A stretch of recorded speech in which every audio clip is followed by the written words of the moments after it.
এই যে ভোট, দেখুন এর কতগুলো এমন সুবিধা আছে যেগুলোকে অস্বীকার করা যায় না। গোটাতেই ধরুন এটা সেটা পাওয়া যায়।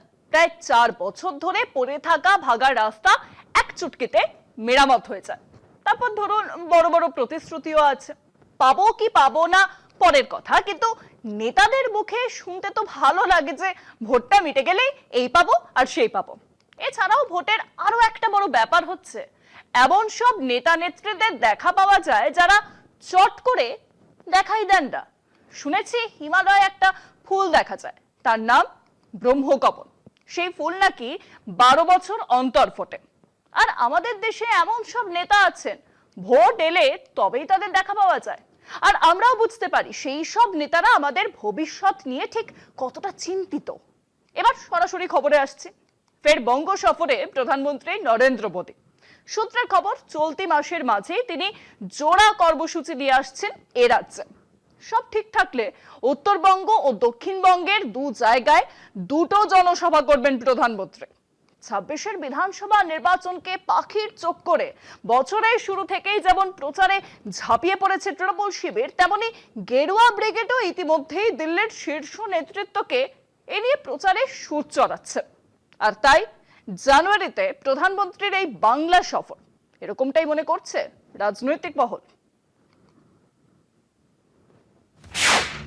2026-এ প্রথমবার বঙ্গে ভোট সফরে প্রধানমন্ত্রী। উত্তর ও দক্ষিণবঙ্গে জোড়া সভা মোদীর। নতুন বছরের প্রথম থেকে নির্বাচনী প্রচারে সুর চড়াতে চলেছে বঙ্গ বিজেপি। সূত্রের খবর, চলতি মাসের মাঝে মোদী জোড়া কর্মসূচি নিয়ে আসছেন এ রাজ্যে। তার প্রাথমিক প্রস্তুতিও শুরু হয়ে গিয়েছে। 17ই জানুয়ারি উত্তরবঙ্গের মালদহ, 18ই জানুয়ারি দক্ষিণের হাওড়ায় মোদীর কর্মসূচি হতে চলেছে। বিজেপির পরিবর্তন সংকল্প সভায় বক্তব্য রাখার কথা নরেন্দ্র মোদীর। যদিও সভাস্থল এবং প্রধানমন্ত্রীর বিস্তারিত কর্মসূচি সম্পর্কে এখনই মুখ খুলতে নারাজ বঙ্গ বিজেপির নেতারা। ফের বাংলা সফরে মোদী। উত্তর ও দক্ষিণবঙ্গে জোড়া সভা প্রধানমন্ত্রীর।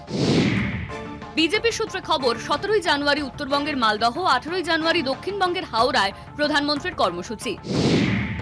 বিজেপির পরিবর্তন সংকল্প সভায় বক্তব্য রাখবেন নরেন্দ্র মোদী।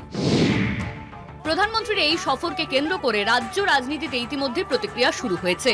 শাসক ও বিরোধী উভয় শিবিরই নিজেদের অবস্থান স্পষ্ট করছে। তৃণমূল নেতাদের বক্তব্য, কেন্দ্র রাজ্যের প্রাপ্য আর্থিক বরাদ্দ দীর্ঘদিন ধরে আটকে রেখেছে, আর এখন উন্নয়নের কথা বলে জনসমক্ষে যাওয়া দ্বিচারিতা নামান্তর।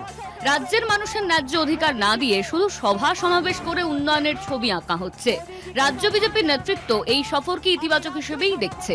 তাদের মতে মোদীর সফর রাজ্যের উন্নয়নের ক্ষেত্রে নতুন দিশা দেখাবে। বিজেপি নেতৃত্বের দাবি, রাজ্যের উন্নয়নে কেন্দ্রের অবদানকে আড়াল করতেই বিরোধীরা সমালোচনায় মুখর।